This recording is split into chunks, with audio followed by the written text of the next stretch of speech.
hay tres comentarios que vale la pena resaltar. El primero tiene que ver con el poema que debería de ser aprendido, dice Marta. El hombre vacila, la escuela en ciencias no vacila, la escuela en ciencias arrastra, la cultura científica impone sus tareas, su línea de crecimiento y las utopías filosóficas de nada puede, el idealismo no muestra nada, hay que ir a la escuela tal como es, a la escuela tal como será en el pensamiento social que la transforma. En este párrafo se hace evidente la parte social de la que nos habla el autor. En segundo lugar, lo relacionado con la generalidad y especificidad de la ciencia. Frente a ello, Marín dice: cuando empiecen a dar clases se van a dar cuenta que es necesario tener un conocimiento global del proceso. Si un chico le sale con una pregunta y uno solo lleva preparado el pedacito, pues de malas se cangrejo. Usted va a apuntar allí algo y el estudiante todavía anda picando en todos lados. Nosotros como docentes de la ciencia misma, del conocimiento de la ciencia como tal, es decir,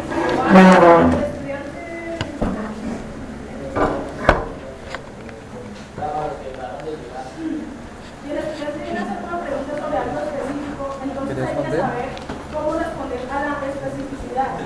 Por eso cuando nos enfrentamos en un momento determinado a un proceso de práctica en el ejercicio de la docencia, sobre todo la quitaron el internet gratis, ¿no? Se debe tener conocimiento muy bien apropiado ahí. No puedo quedarme con la particularidad. En un momento dado tengo que tener conocimiento.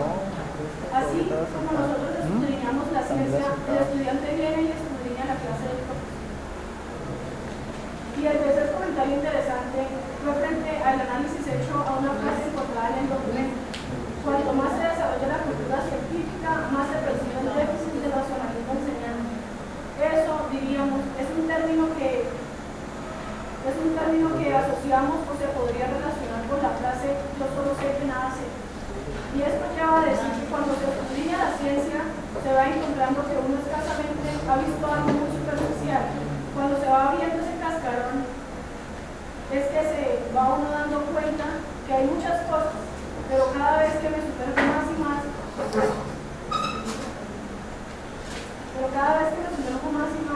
se va uno dando cuenta que ese punto no es solamente un punto, es algo mucho más grande, y solo se está viendo algo insignificante de nada.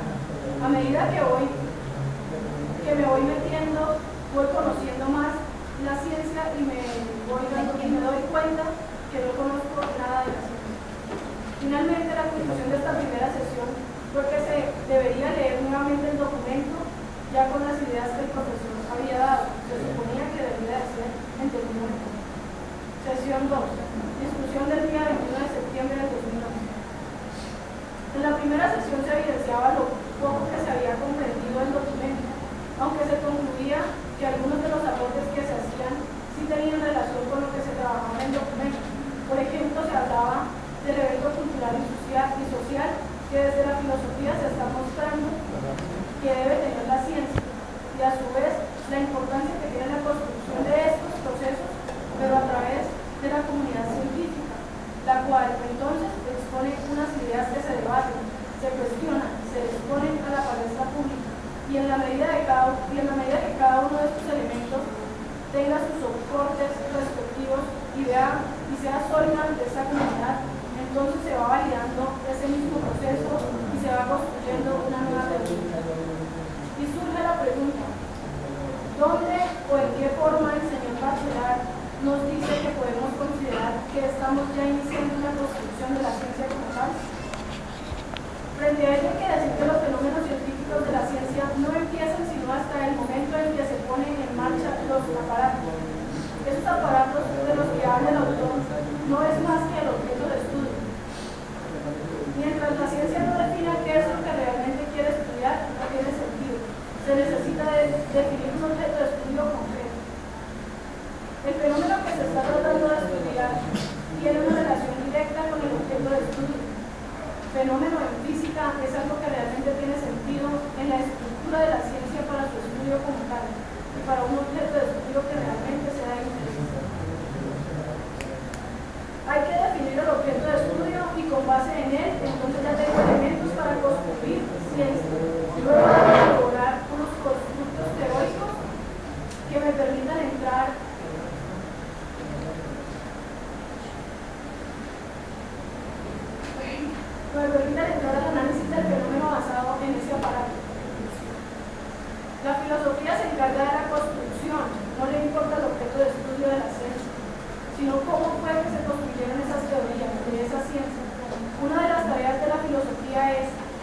analizar el formato que utiliza cada ciencia para ir construyendo sus teorías.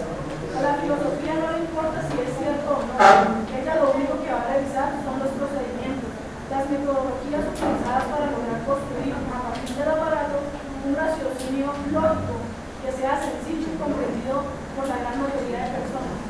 Es decir, hacer visibles las características que deben tener las teorías.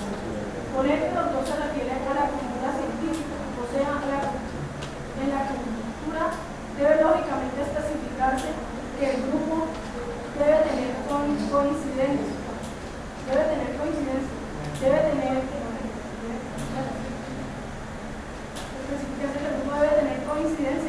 conocimiento y debe ser claro para esa sociedad en específico. Y allí se puede hablar un poco de la parte comunicativa de ese pensamiento. Cuando Bachelard habla de comunicar, se está refiriendo a los procesos que se viven en la educación, que es donde se está comunicando ese tipo de cosas. Cuando se define el objeto de estudio, es cuando ya se puede decir que se ha comenzado a construir algo importante para esa ciencia. Antes se hablaba de miles de cosas, es decir, no se tenía algo específico. Cuando se definen objetos, también es necesario definir el campo mismo con el cual se estudia, se analiza ese objeto. Por tanto, se debe tener unos elementos bien claros que permitan precisar algo en concreto, y es allí donde Gastón habla acerca de las especificaciones mismas, o sea, de cómo nos vamos ubicando en un espacio determinado dentro de la ciencia misma. Durante el desarrollo del documento, el autor quiere como dar a conocer la intencionalidad de la filosofía y para ello plantea unas tareas que debe cumplir la filosofía. Primera tarea de la filosofía: la importancia del carácter intersubjetivo, histórico y social en reacción misma contra las propias costumbres del pensamiento filosófico. Esta tarea está analizada en la página 11, párrafo 2 del documento, el cual dice textualmente: en la toma de conciencia de la rapidez actual del devenir de la ciencia, aparece también la inanidad de las filosofías de la naturaleza de principios del siglo XIX. La cultura científica contemporánea rechaza la inspiración, precisamente porque esta inspiración es esencialmente individual, porque proviene de los valores de la imaginación que pueden tener grandes efectos de entusiasmo y suscitar obras estéticas importantes, pero que esquivan las obligaciones de la objetividad científica. La cultura científica rechaza las falsas luchas del idealismo ingenuo, todas las fáciles convicciones de un alma iluminada por solo experiencia de vida. En este párrafo es indudable que el autor está pidiendo que la ciencia sea social, colectiva, está pidiendo que la construcción teórica no puede ser la de un individuo, sino que debe ser de un colectivo, o es que solamente un individuo conoce. Démonos cuenta que siempre hablamos de Newton. ¿Será acaso que él fue el que creó todo lo que se le atribuye? Pues no. Él supo aprovechar los avances que había en su época. Incluso él mismo lo ha reconocido y en uno de sus escritos él dice que sobresale. Sin embargo, él dice que sobresale.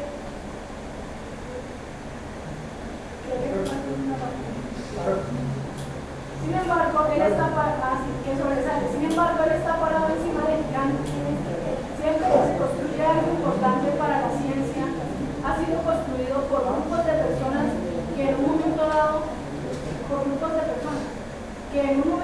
sobresalga uno más que los demás, pues no quiere decir que ese que sobresale haya sido el único que trabajó. Allí es donde muchas personas allí es donde está el carácter intersubjetivo. Nos está diciendo que detrás de las teorías hay muchas personas que no saben de ellos, no quiere decir que dejan de ser importantes. También el autor nos dice que la imaginación no es válida, pues se supone que la imaginación es algo individual y la ciencia de hoy tiene que ser estudiada socialmente. Segunda tarea de la filosofía. La filosofía de la ciencia está encargada de poner en evidencia los valores de la ciencia. Cuando habla de poner en evidencia se refiere a que la filosofía debe mostrar. Es decir, cuando se construye ciencia no se puede quedar guardada en los anaqueles. Cuando se hace algo nuevo hay que mostrarlo, divulgarlo y mostrar la importancia que eso tiene en un momento determinado para la misma sociedad. Bachelor sigue mostrando cuán importante es hacer que esto sea social, que sea de un conjunto, no de un individuo. Esto se vive hoy en día cuando quieren que se publique lo que se hace, que se muestren las cosas que se están estudiando a través de un post, de una ponencia. En este momento de la discusión, surge una pregunta acerca del significado del mundo, a la cual se le da respuesta así. Viene siendo como la base, los soportes de una teoría como tal. Son ideas primarias que permiten aproximarse al objeto y comenzar a analizarlo. Esa es la tarea de la filosofía. Debe rehacer en todos los periodos de desarrollo de la ciencia la disertación tradicional sobre el valor de la ciencia. Se refiere a un tipo de discusión en la que se abordan y finalmente se llegan a conclusiones. Esta disertación sirve para abrir espacios, pero no solamente los espacios, y es allí donde nos aproxima al hecho de la importancia de los libros. Los libros son un punto de partida para una disertación. El libro no es un elemento cerrado, es una propuesta. Ahí hay condensadas unas ideas de uno o un grupo de personas, pero son solo ideas propuestas para ser discutidas. Y eso es lo que es la ciencia, un evento que no está acabado. Las teorías de la ciencia no están terminadas. La ciencia es entonces un espacio donde se nos presentan muchas ideas. O sea, es como un libro, pero no podemos dejar que ese libro se nos quede ahí nomás y no nos aporte nada. Se pone la hoja en la cara. No, tenemos que discutirlo para reeditarlo, organizarlo. Si hay una teoría en la ciencia, hay que cuestionarla. Eso permite que esa teoría pueda evolucionar, transformar y así poder leer entonces nuevas ideas que nos van a dar una nueva mirada al mismo aparato. El autor lo que hace es una analogía entre lo que deben de ser los libros y la ciencia misma. Cuarta tarea de la filosofía. Es más bien como una conclusión de lo que ya se venía hablando. A ella corresponde también la tarea de estudiar psicológicamente los intereses culturales. A ella la tarea de determinar una verdadera orientación profesional de la cultura científica.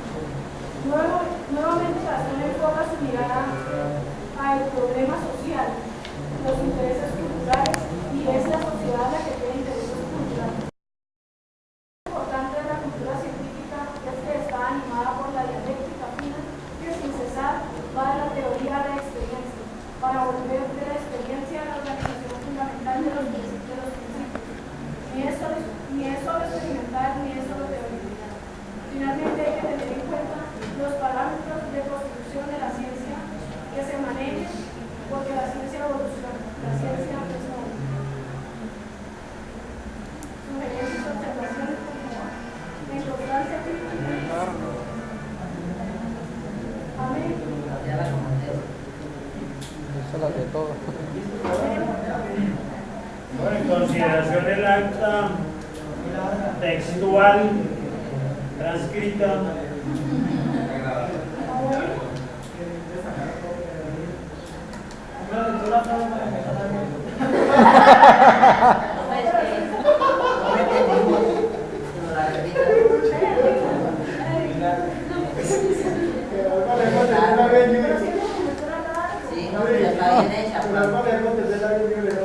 Bueno, a nosotros nos toca 2 horas leyendo eso.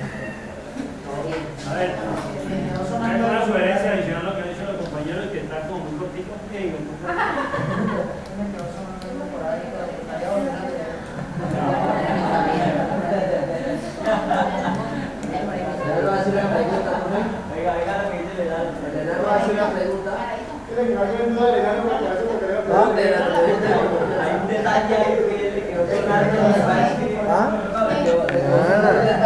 Mañana.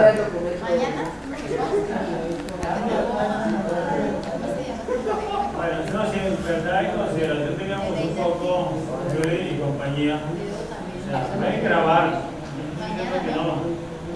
Pero creo que ya se fueron de manera muy literal. La idea es tratar de distraer también un poco, de hacer síntesis. Hay que también aprender a hacer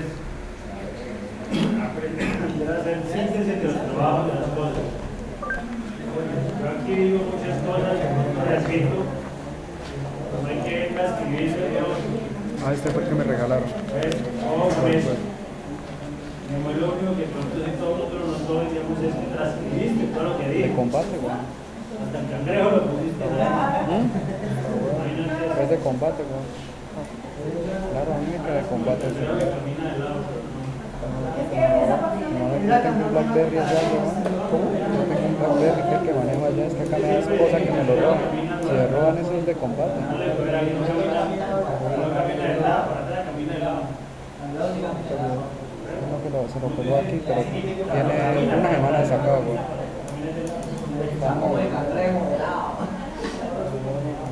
Eso sería lo que si es posible, es muy interesante poder premiar.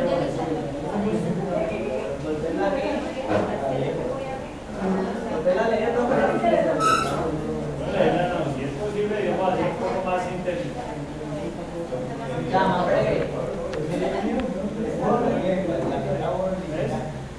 Para que no tengamos, digamos, como mucho.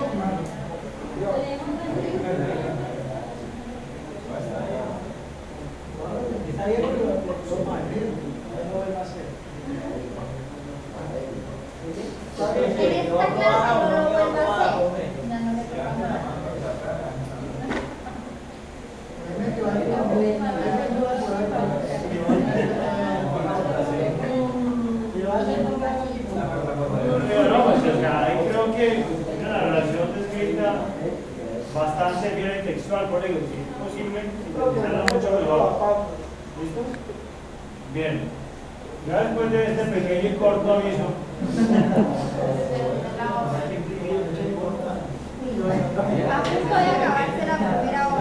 entonces, por favor, vamos a la de hoy. La de Mario Bunge. Los referentes de una teoría física. Felicidades. El libro Filosofía de la Ciencia. Ciencia de la física. De la física.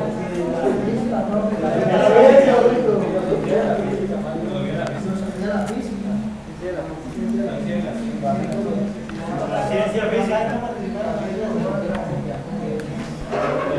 Bueno.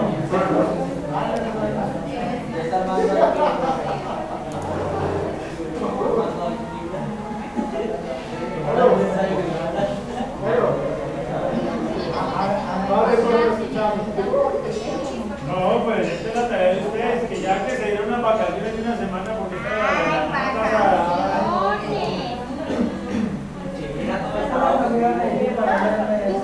sabiendo que este capítulo es bastante sencillo, primero 15 días. No es sencillo.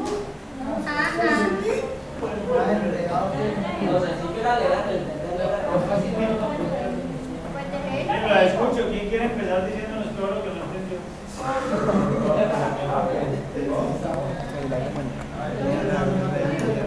Que esto te lo hago mañana. Esto te lo hago mañana. ¿Eres? Ya, no mañana.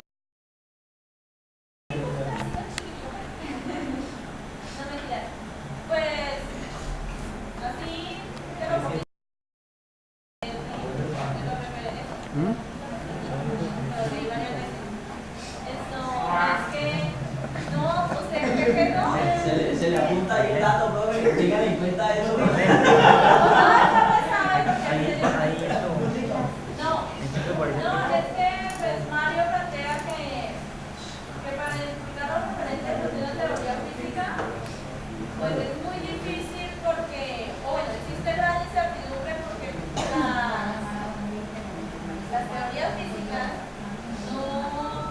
No muestra bien claro a quién se refieren, a qué intentan referirse.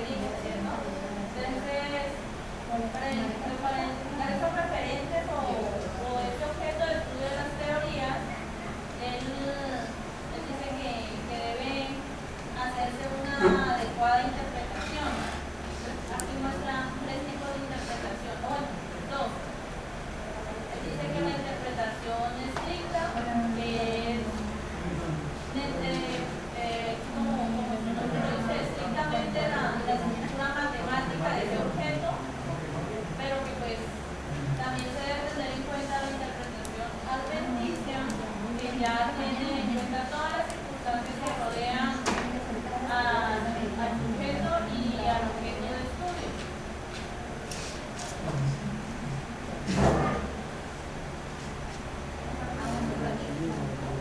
También algo importante es que identificar los referentes de la teoría física no es solo tarea de la filosofía, sino también de la investigación científica. Pues de ello depende que se haga una buena investigación o que se llegue a una buena teoría consolidada.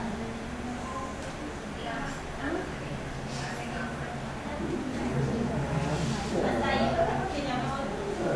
Aquí ya me voy.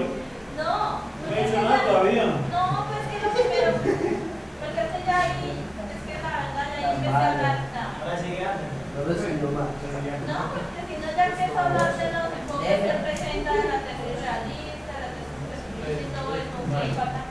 Él al principio nos trata de decir que, o sea, se da como un significado de qué es referencia teórica. Por lo general yo siempre pensaba que referencia teórica era lo mismo, si grabo aquí, grabo allá, y eso no me importa el lado. son los procesos que se dan para hacer esa teoría, o sea, que por qué nació el origen de donde viene esa teoría.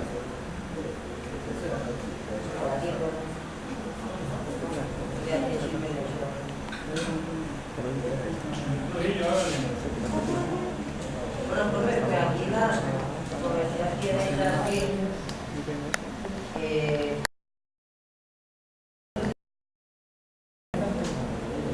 existe en cuanto a las teorías físicas fundamentales que nos permiten como identificar los referentes de las teorías que nosotros aplicamos en la física.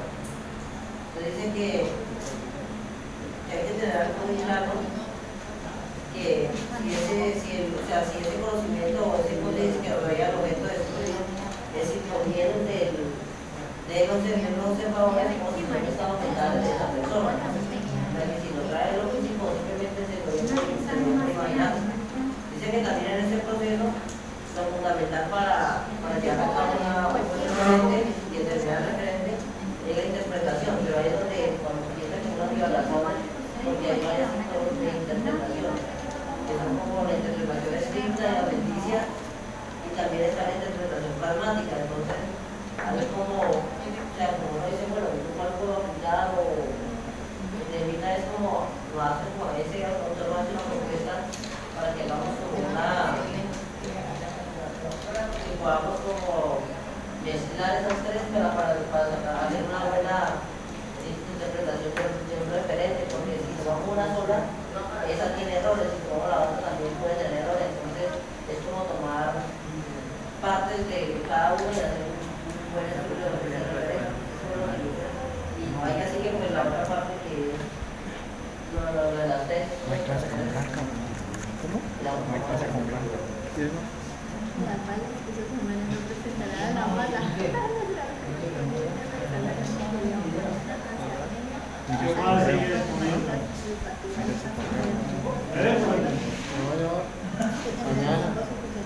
Mañana. Yo hoy no voy a hablar, así que me esperen que yo le voy a decir la página por mañana. Mañana, acabo mañana. Vengo mudo. Vengo solamente para acosar. Mañana hablo. Mañana falo un poquitino. Pero Joana, ¿qué pasó? ¿Sí? Mira. Espérate que ya llega.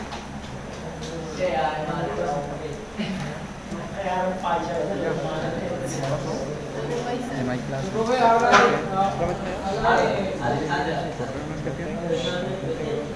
primero pues habla del... Dice que se deben de tener referentes, o sea, que el problema es que hay veces los referentes se toman de una forma equivocada. O sea... ¿Qué día no hay clase? Dice que lo principal es la incertidumbre.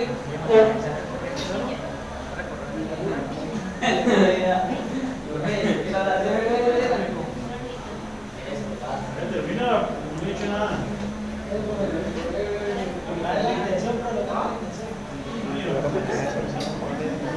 Lo primero que se debe identificar son los problemas de las teorías.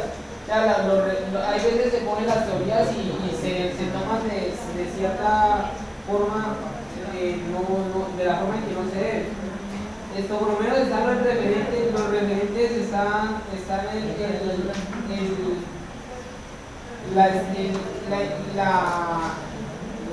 la interpretación estricta y adventicia. Dice que la estricta no todas las veces es verdadera, pues hay veces hay fórmulas, o sea, hay veces que se puede negar la teoría que la hace verdadera. Y en ocasiones, o sea, la adventicia puede ser verdadera porque se puede llegar a una teoría que la contenga. Tanto que le das copias para No dijo nada.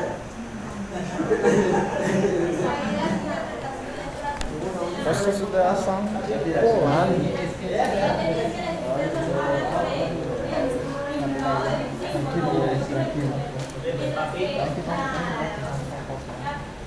Adventicia habla de dónde se puede usar ese símbolo. Yo pienso que las dos son muy importantes. Hay ideas que la adventicia es más bien que la fe es falsa. Pero pienso que las dos son muy importantes porque si es humanamente que llegar a un concepto y no se encuentra ahí con Yo quiero tomar el primero. Hable, pero Antes que sigamos, porque ustedes me están hablando de dos cosas aquí que pero no me definió qué chida es eso. Están hablando, he escuchado aquí ya 4 que tengo anotado aquí. Adventicio y pragmático. ¿Qué están diciendo con nada? Yo no tengo ni idea. Perdido. Están hablando bien chido porque no tengo ni idea de nada. lo fácil, lo pragmático es lo que quieras. Es que en bala le flecha la ley de aquí termina por allá, van allá. Primero por partes, por partes.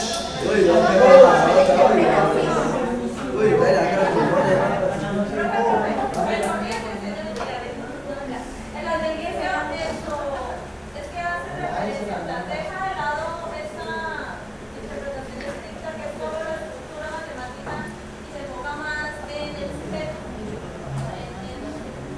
en las circunstancias que rodean todo ese contexto. Sí, mira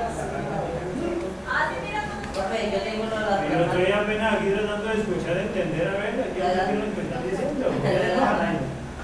de las pragmáticas, dice que las pragmáticas se interesan por el modo en que el contexto influye en la interpretación del significado. O sea, cómo lo humano, así como lo social, influye en la persona que está realizando como el referente.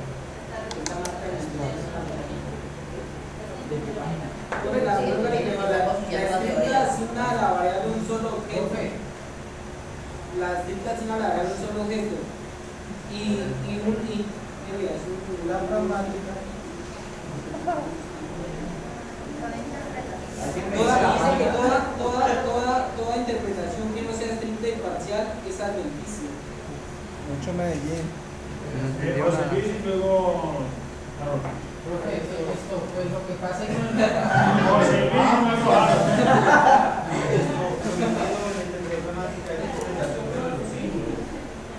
¿pragmático? No, la adventicia. Estoy queriendo saber a ver qué es lo que ustedes me van a decir. Con símbolo, es la adventicia.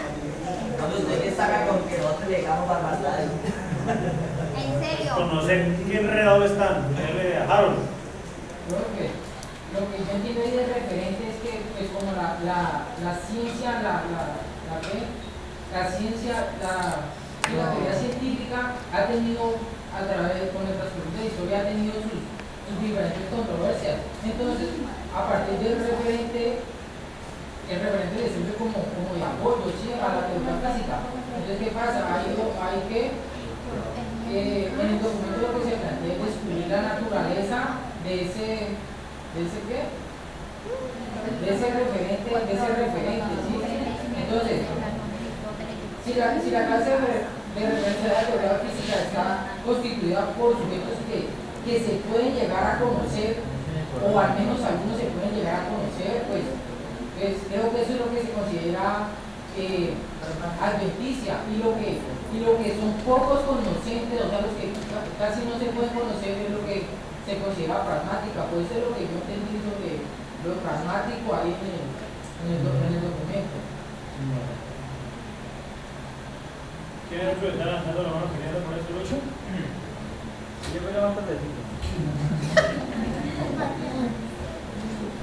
A ver, leen, profe.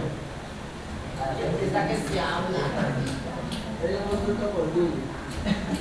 Antonio. Yo creo que es para apoyar la idea de dejar en el caso de que pues, cuando habla de referente, más que todo como lo que se me aquí Mario, un punto de que intenta como clarificar una serie de conceptos o teorías, que es lo que llama como algo de referente, que han surgido, pues, como por decir así, una tripleta de ello, lo que posee lo que es un observador frente a un objeto y un aparato, un instrumento el cual pueda llegar a hacer la multiplicación de esos dos elementos.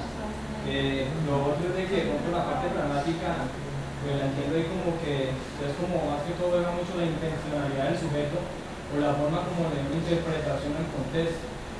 Es decir, la intencionalidad que tenga, por decir, una interpretación que le da una persona y la interpretación que le da otra persona a algo, pues van a ser ideas, y lo que parte de ideas distintas, son la parte conocente que se refiere ahí, y que de pronto todas esas ideas es lo que lleva de pronto a plantear una serie de tesis que aparecen por aquí, y pues él defiende mucho lo que es la tesis realista, pero con el aspecto crítico, porque pues en ella expone, o sea, dice así, una teoría física pues trata del sistema físico y se ocupa de identidades y acaecimientos que indudablemente poseen existencia autónoma, o sea, un realismo ingenuo, o bueno, en algunos casos la existencia autónoma pues, de un mismo realismo crítico, que es lo que más defiende, y que esa finalidad es pues una interpretación física o de cualquier fórmula no formal de la física teórica pues debe ser de una manera estricta y de manera objetiva. Estricta pues en el sentido de que la interpretación que le dio una persona y la interpretación que le dio otra no deben de ir como encaminadas, o sea, no deben de ir por diferentes senderos, sino que todas tienen una misma direccionalidad. O sea, que las interpretaciones pragmáticas tengan el mismo sentido semántico, ¿cierto? Que es lo que expone ahí, y que cuestiones objetivas, subjetivas, que sean más de características objetivas. Y pues ya ahí quiero hacer una serie como análisis de todas las tesis, la parte de la tesis subjetivista, lo que se refiere solamente a la idea del sujeto con aspectos conocentes de lo que está diciendo ahorita con ideas solamente, pero como que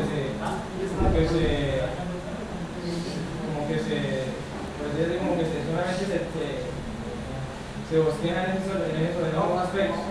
La tesis de cita de Copenhague pues, se refiere a cuestiones como que ya cuestiones como inanalizables, y pone el ejemplo, por ejemplo, de cuestiones que tienen que ver con la mecánica cuántica, porque hay muchos de los procesos que pues, uno aspira, que por ejemplo un botón, cuestiones que como que no tienen una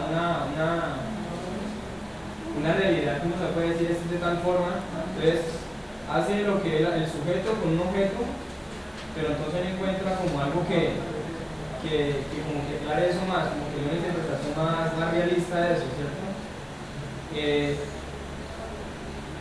Frente a eso también aparece pues, preparar la tesis dualista, que pone pues, objetos, y ya entra en juego pues, nuevamente lo que son los actores humanos, pero entonces dejan parte pues, lo que tiene que ver, lo que está diciendo, lo que apoya mucho en la teoría realista. Y esta es la parte más leal de una mentira.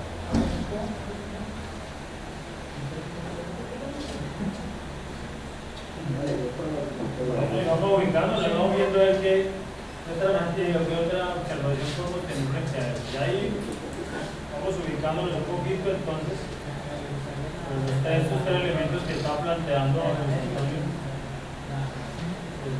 Pero ahí hay una serie de términos y vamos a seguir clarificando. Además, teníamos de hablarnos de referente, ¿cierto?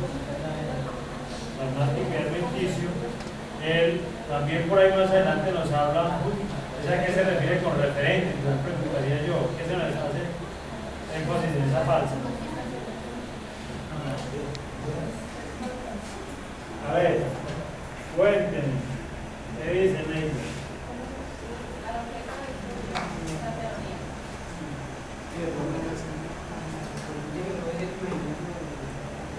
¿Cómo así? ¿Qué se refiere?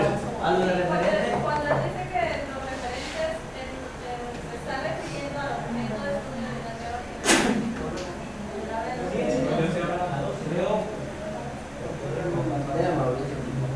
Pues, viéndolo ahí, pues lo que estaba formando la foto, porque es que dice que el referente teórico viene siendo el constructo. El constructo no solamente viene siendo lo que es el objeto como tal, sino lo que se piensa sobre ese objeto. No necesariamente el objeto tiene que ser tangencial o sea, prácticamente, o sea, solo se necesita es saber sobre qué es lo que vamos a empezar a indagar o sobre qué vamos a indagar, ¿sí? También ahí nos habla de que hay dos referentes hay dos clases de referentes prácticamente, o algunas de las clases de referentes son los homogéneos y los inhomogéneos.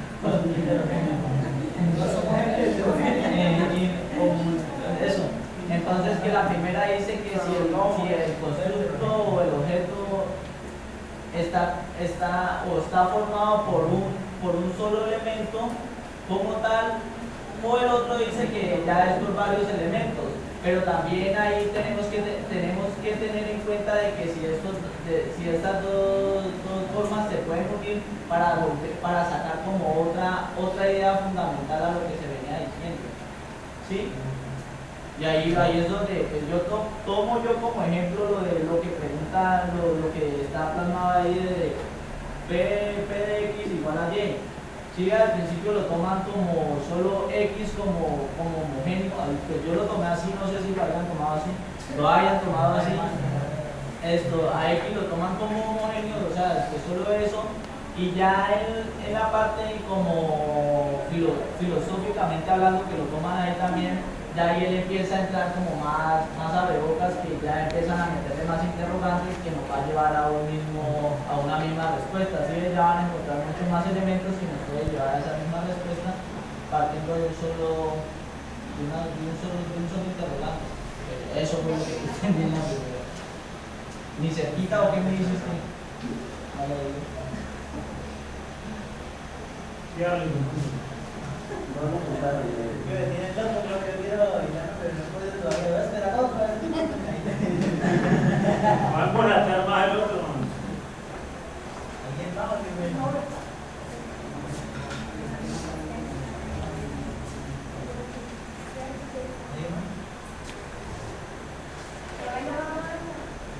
Sí, ya sé. Al bello que está concentrado pensando.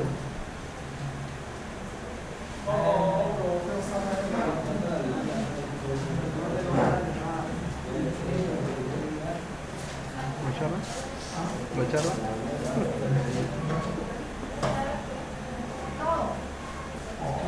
¿Tuvieron? ¿Quién? Lloreni, ¿cómo se llama? Entonces no preguntamos qué entendieron, preguntamos lo contrario. ¿Qué no entendieron? Todo. El título.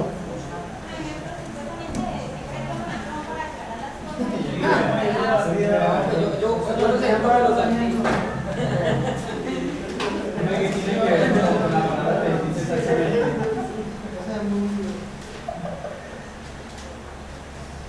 ¿Qué pasa, Antonio? Pues quería saber qué es, o sea, como definir o darle una contextualización a la palabra adventista, pues, cómo la toma ahí el actor, pues, en algunas partes como que uno busca el significado de darle contexto a eso y lo toma como algo relacionado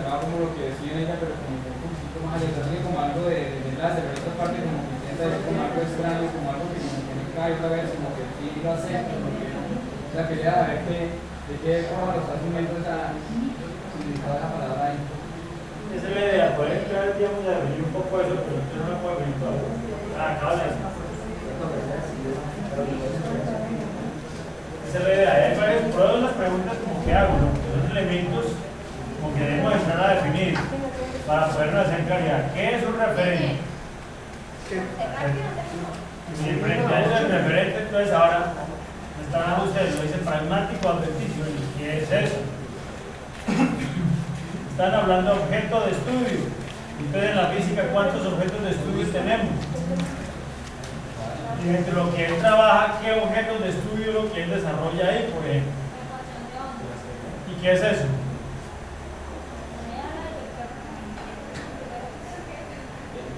Por ejemplo, habla de un vector y habla por ahí de una ecuación de onda, y cuando habla de ecuación de onda, ¿qué habla de ecuación de estado? ¿Y qué es esa vaina? ¿Ah? ¿Qué vamos entendiendo por ecuación de estado entonces?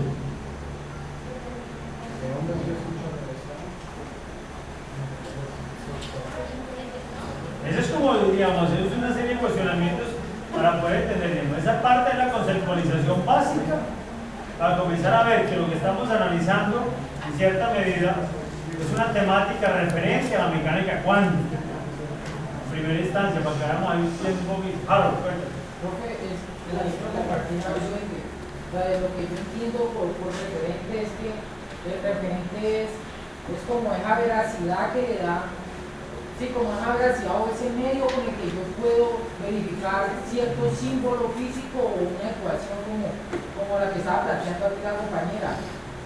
Quiero leer una pregunta que la tengo aquí textualmente, que decía: ¿serán enunciados de objeto físico? O sea, ¿serán estos símbolos o esta fórmula serán enunciados de objeto físico o por el contrario de objeto mental? ¿No existirán las físico-mentales? En fin, esta parte o otra parte, ¿no? Esa es la interrogante a la que se pretende dar respuesta por un título teórico. O sea, pues yo pienso entonces ahí que como ese medio que me lleva a la veracidad, y pues ahí es donde el autor plantea unos pasos, son 3 pasos que plantea para poder dar interpretación a estos símbolos o fórmulas físicas. Hay una serie de elementos, como yo les repito, tenemos la parte conceptual básica, bueno, descifrar un poco y sabernos ubicar. Entonces, por ejemplo, yo pregunto que si por ejemplo yo tengo una fórmula, por ejemplo la ecuación de onda, ¿qué es lo que yo conozco de ahí y qué es lo que yo no conozco y por qué si no lo conozco, o sea, si no se puede llegar a conocer por qué está ahí?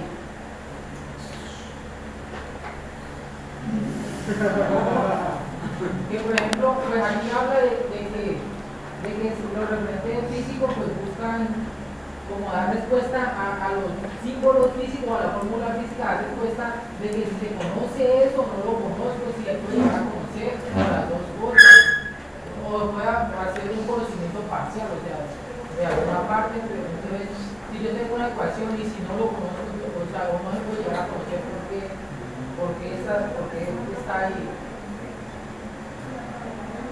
Ahí veríamos, pero antes de llegar a la ecuación como tal, se puede llegar a conocer. Realmente la ecuación simplemente es una simplificación de un modelo matemático que me describe, con unas excepcionalidades un fenómeno físico.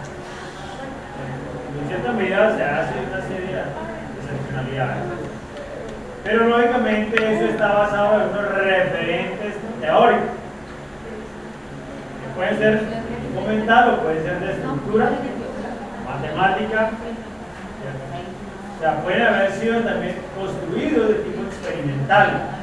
No lo dice, ¿sí o no? Es que son los referentes.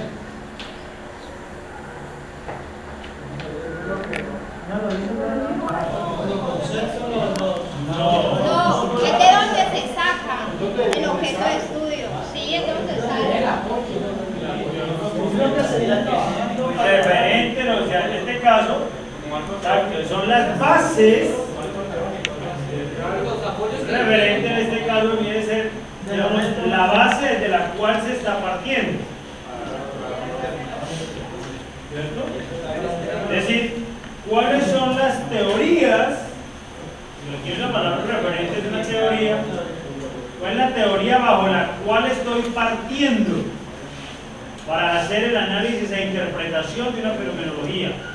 Es decir, de un objeto de estudio en la física.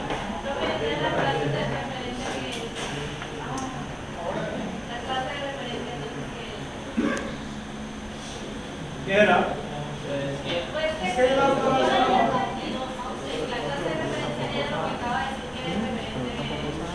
Por eso, es lo referente, es referente a las teorías.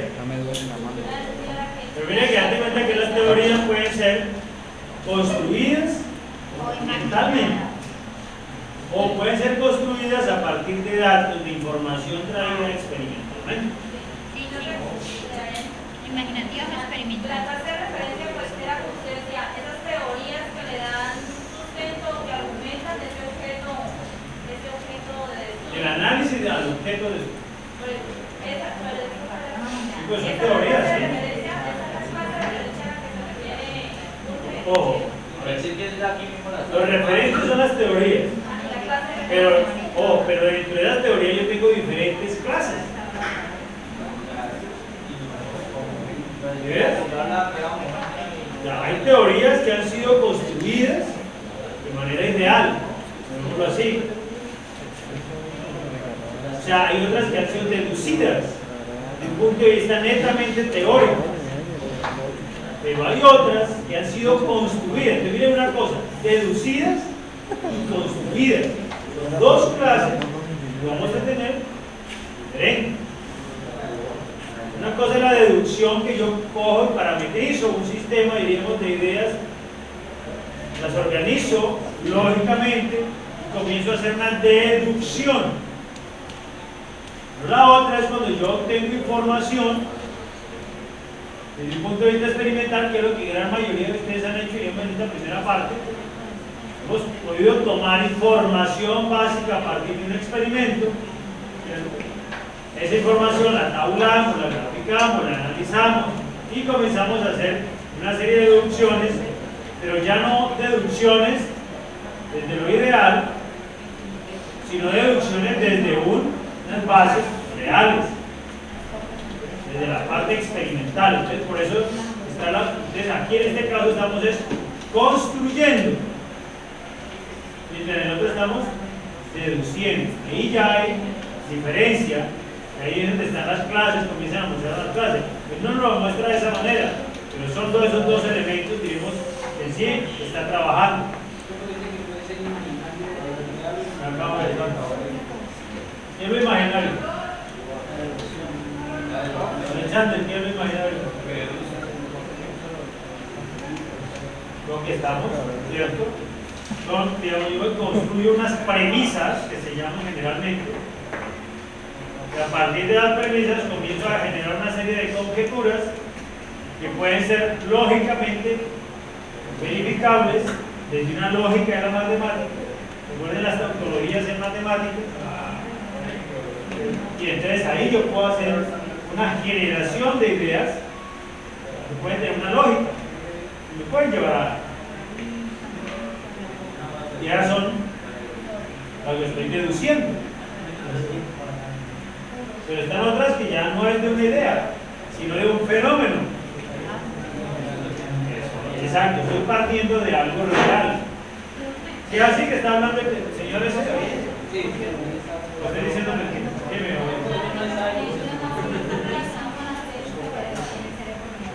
¿Sí?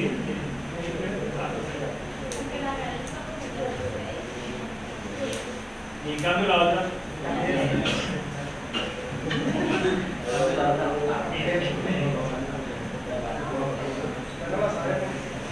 Entonces, miren, entonces ya ahora sí que le aclaré menos el panorama. ¿No? Bueno, era la palabra del señor Tabel aquí su vecino. A ver, acabo de la de árbitro.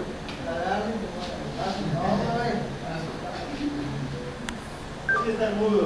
Ahora sí, yo está bien mudo aquí, a ver si. Está complicado esto. A ver, le han tomado un ejemplo sencillo, mecánica cuántica. Digamos, y ese creo que es el dolor de cabeza de ustedes. Como no conocen mucho sobre la mecánica cuántica, entonces les ha costado trabajo identificar los parámetros sobre los cuales él se está parando para poder ver cómo se construye. Porque resulta ser que esta teoría, digamos, de la mecánica cuántica tiene las dos posibilidades de verla, desde la parte deductiva como también desde la parte de la construcción. ¿Bien? Y eso lo identifica. ¿Esa? ¿Cómo?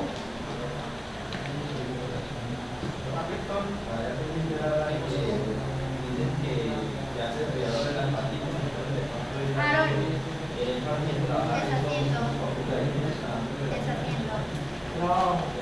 ¿listo? Mira, préstame la última hoja de papel. Yo tampoco he podido probar. Toca entregar. A ver, ahí hay varias cosas que hay que tener en cuenta. Entonces, sí, tú dices eso, pero a ver, es que tiene que comenzar, diríamos, por lo menos a enterarse de manera muy básica de lo que es la mecánica cuántica. ¿Ves? Y la mecánica cuántica es una mecánica precisamente de las probabilidades. Y el principio fundamental para insertar las probabilidades es el principio de incertidumbre, donde me va a hablar entonces de la probabilidad de poder encontrar una partícula, es decir, saber su posición o saber su cantidad de movimiento. La probabilidad conjugada entre esos dos elementos, entre esas dos variables es 1, es la máxima, ¿cierto? Si yo tengo como 1 la probabilidad de su posición, entonces tengo el 0 de su probabilidad de cantidad de movimiento. Pero si yo tengo su cantidad de movimiento como 1, entonces su posición, no sé dónde está. Entonces, ¿qué es lo que se hace? Repartir el 50 y 50 por lo general. Pero para poder saber eso, entonces se requiere de conocer cuál es el estado de la partícula. Y ahí es donde comienza a jugar. Entonces, ahí es donde están las probabilidades y comienza a jugarse con los posibles estados en la cual esté la materia. Entonces puede estar en un estado, digamos, de tranquilidad o un estado excitado. ¿Bien? Un estado de equilibrio, que posiblemente esté quieto, diríamos, o un estado excitado, es decir, de alta energía. Dos estados, se lo planteo más fácil. La olla a presión con los brillos, apenas la pone ahí, es un estado de equilibrio, ¿sí ves? Pero apenas le suministra energía, esos brillos están por dentro, haciendo así por todos lados, ¿sí o no? Está en un estado excitado. Tú mire que ya tenemos dos estados de ese sistema de partículas. ¿Cuál de esos dos está? Pues yo tengo que analizar las condiciones iniciales del sistema. Y ahí se comienzan a ver las condiciones iniciales, condiciones de contorno, condiciones de... para poder comenzar a construir la ecuación de estado, ¿cierto? En un sistema determinado. Y esa ecuación de estado realmente es una ecuación de energía. ¿Sí? La ecuación de estado es una ecuación que a mí me da de describir el estado energético de un sistema de partículas. La misma le dio, ¿sí ves? Hay que leer mecánica cuántica, mecánica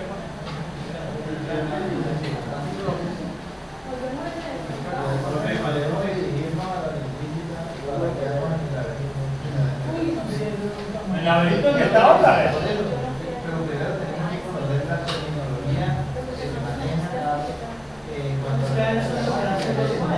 Bueno, pues eso es parte del proceso. Y no solamente una tecnología básica, porque en una teoría deductiva, que es la de Schrödinger, bajo el modelo de Schrödinger para la solución, que es todo desde un punto de vista matemático, a través de lo que son el proceso de derivación e integración, hay otro proceso que es el proceso matricial, que es el de Dirac, otra versión para explicar el mismo fenómeno, pero desde otro punto de vista. ¿Sí? Y entonces frenamos necesito el problema de los estados de la materia. Necesito la ecuación de estado del sistema. ¿Sí? Para poder describir cómo está entonces un átomo o un sistema de átomos. ¿Qué vas a decir, Chucho? Solo me iba a preguntar sobre eso, la cuando de la parte de la mecánica cuántica y por ejemplo, si uno quiere determinar, por decir así, o sea, cuando habla de eso me refiere a la parte de un átomo o a la parte, por ejemplo, que tiene que ver con un electrón o se puede analizar a cualquier elemento como tal. Por eso hablo de un sistema, ¿cierto? Un sistema puede ser de una partícula o de múltiples partículas. Pero cuando tiene que trabajar con las partículas, ¿cómo hacen en caso? Entonces allí entra a jugar el problema todavía mucho más grande de las probabilidades. Por ejemplo, el movimiento browniano, que siempre se ha considerado movimiento browniano. Hablando de los brownies que van a comprar allá en el lado del brownie, ¿no?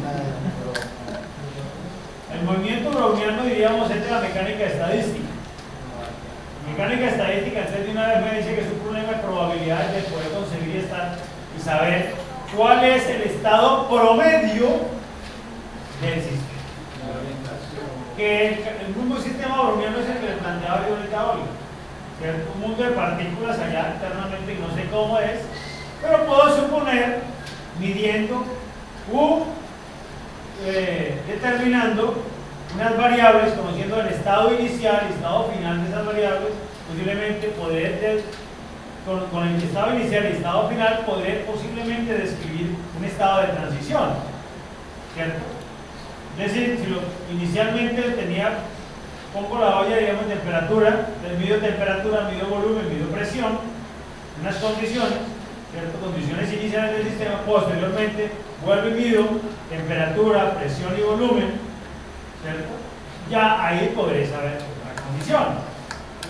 Y entonces ahí hay, durante esa transición, entonces ya podré saber qué es un problema que pasó con la energía en el sistema. Y principalmente la energía cinética. En estos sistemas, ya, si ustedes van a encontrar más adelante para que una ecuación de Schrödinger, bueno, ecuación de estado, no, pero hay una H igual a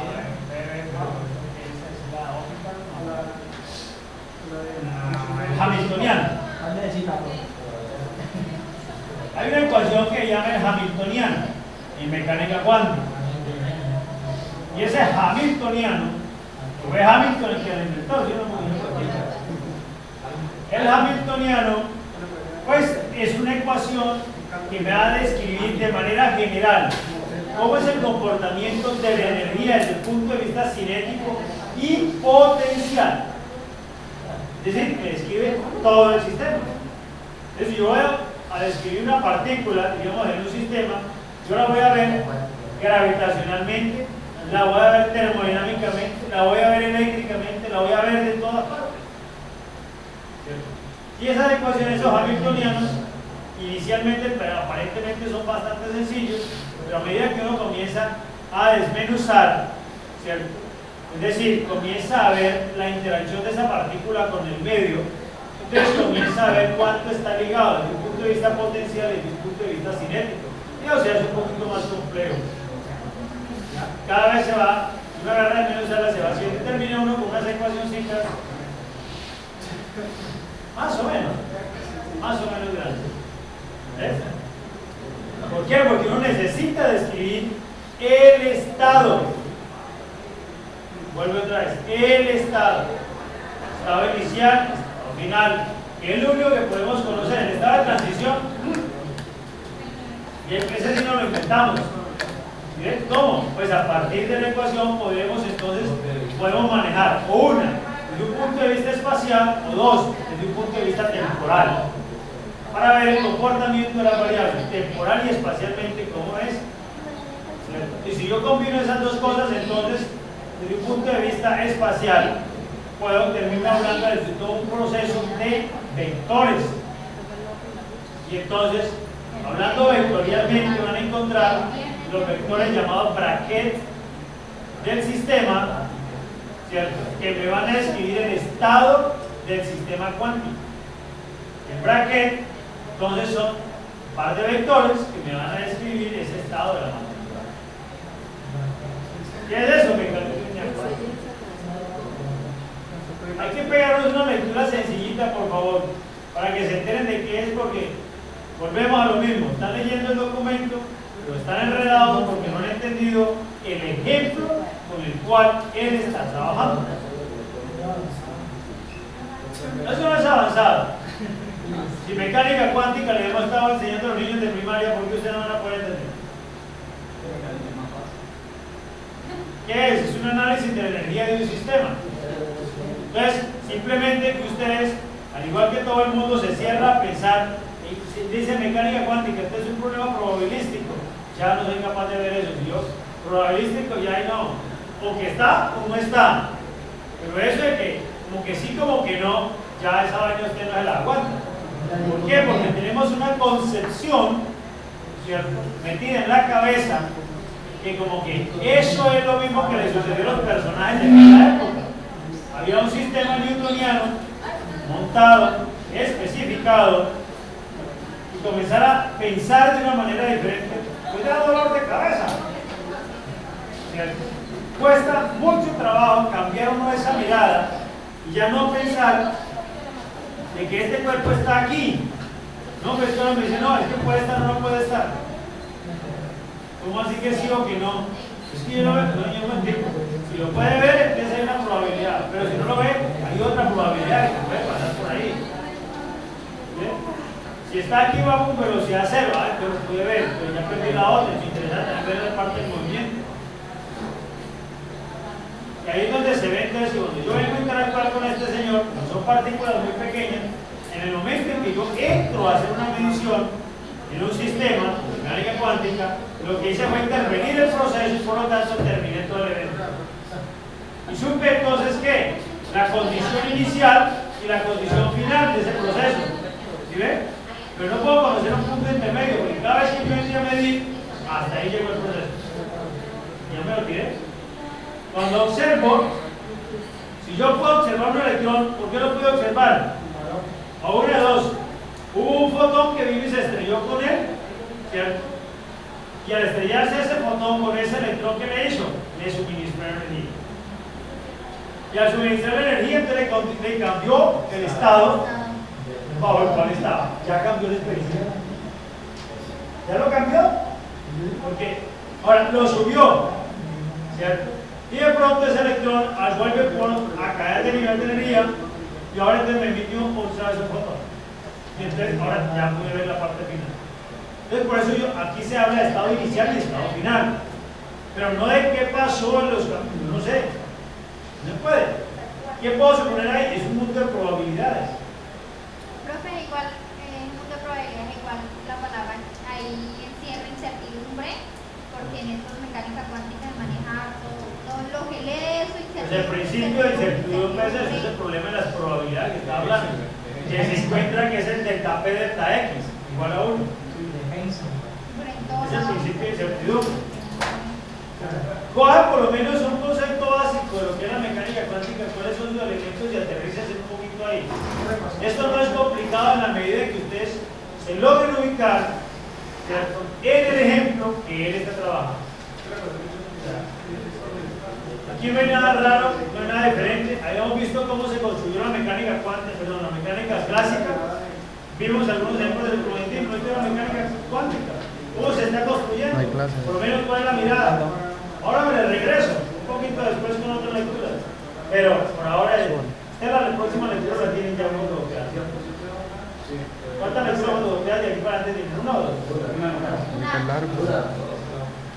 ¿Ya está la otra? ¿Ya la tienen? La 8. El prefacio es la que sigue. ¿Y cuál es la otra? Tocar en diapositivas eso, pero toca repartirnos en grupos y cómo hacemos. Toca repartirnos entre nosotros.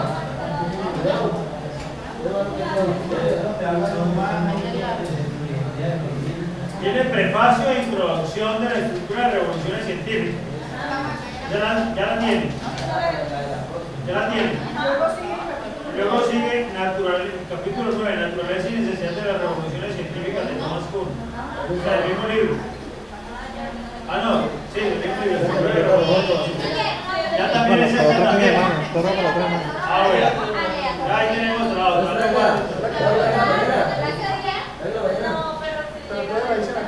Eso ya está listo. Por favor, entonces, para mañana, por favor, leamos un poco esa parte conceptual. Ya, aterricemos un poquito en lo que es la mecánica, los conceptos básicos de la mecánica cuántica, a ver si así aterrizan un poco sobre lo que están planteando en esta parte. Aquí lo único es el ejemplo que ha tomado Mario. Me toca sacar copias de ahí. Con el ejemplo, aterricen y para poder conseguir, digamos, frente a la lectura que es lo que nos está planteando Mario. ¿Listo? Bueno.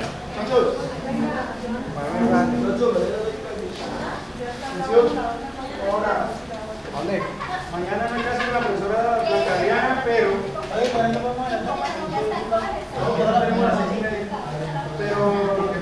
que pasa es lo siguiente. ¿Cómo nos vamos a dividir eso? Lo que pasa es lo siguiente, la profesora dejó dicho Nos que... va a hacer exponer a cada una de las 15 preguntas. Diga, Bella, le dijo que lo deja La profesora dejó dicho que entonces, para el 8 días, el documento lo más perfecto que se pueda, las 15 preguntas. Además, hay que hacer ahora cada grupo, estamos en grupos de 2, debe escoger una de esas preguntas y hacerlas en diapositivas, sea una o dos diapositivas máximo, para exponerla el próximo miércoles. ¿Sí? Con la pregunta, con la respuesta y con el análisis. Cada grupo una sola pregunta, que ojalá no se repitan. Y que mucho menos haga falta alguna pregunta. Las preguntas, yo diría que acá de responder las preguntas. La 15, dígate. La 15. 158 ya está. Además, va, dígale usted. Va, dígale. ¿Cuál le digo? ¿La 10?